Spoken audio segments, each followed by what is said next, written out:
Recession is top of mind at the World Economic Forum as we continue to hear from execs across the board on recession expectations for the year ahead. And for more on this, along with key views to keep in mind for 2023, we have Craig Fehr, Edward Jones Principal Investment Strategist. Thank you for joining us here today. Let's start with the big R.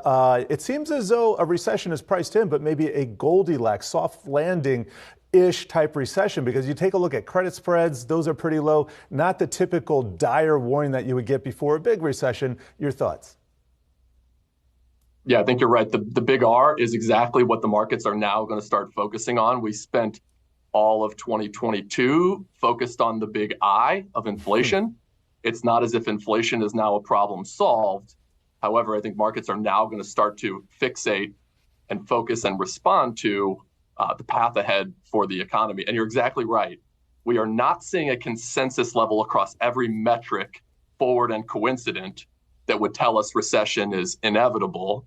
Our forward-looking economic model has been telling us now for several months that a recession is probable. That's our base case, that we do find ourselves in some form of a mild recession. I think we heard that from a few of the clips that you just posted.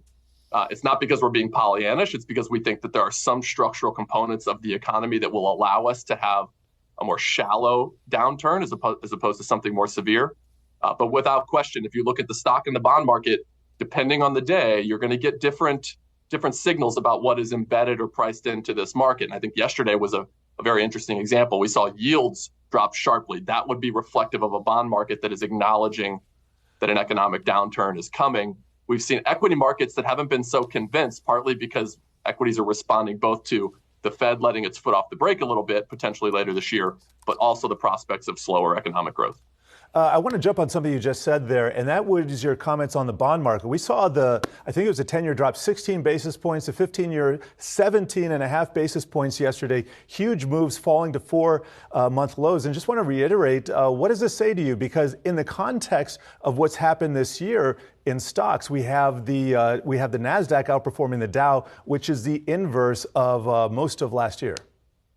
I think yesterday's reaction, and you're spot on to key in on that. I think yesterday's reaction in both the stock and the bond market are exceptionally telling about this transition that we are probably in the early stages of for the financial markets. That transition that we think is one from, as I mentioned before, one from a focus on inflation to now a forward-looking focus on what the outcome of that inflationary environment was, which is what is the path for the economy ahead. So yesterday, interestingly enough, we saw a sharp drop in yields, as you noted, and we also saw a sell-off in equities, which is different than what we saw for almost the entirety of 2022, which was rates up, stocks down, rates down, stocks up. That was the script of the last 12, 13 months. Now we're moving into a new environment, I think, where we're going to start to see equities respond, and bonds for that matter, respond more to what are the prospects for growth ahead. So in other words, putting that more simply, maybe an environment ahead where bad news is bad news and good news is good news, which hasn't always been the case for the last handful of months.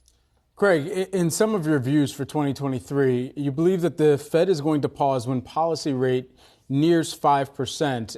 Do you believe that 5% threshold is also true terminal, or if that is, just kind of the pause area or the pause ballpark, and then even thereafter they say, okay, we still need to do even more tightening, and what would that terminal rate from your perspective be?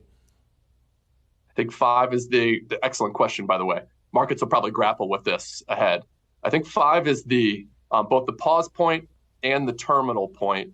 How we get there is the next two meetings, the Fed likely hiking by a quarter point in each of those, which recognizing that is a meaningful deceleration from the rate or the path of rate hikes over the last several months. So it is a deceleration there.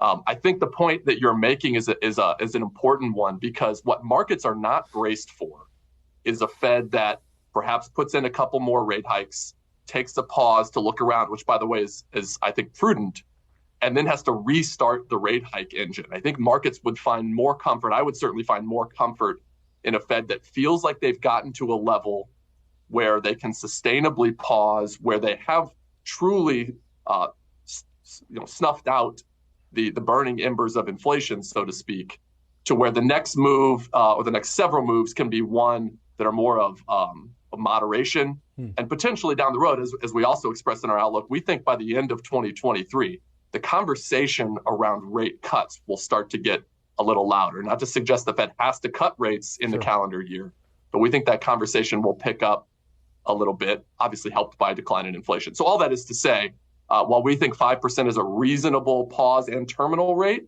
I think markets would be unsettled if the Fed had to restart that rate hike engine.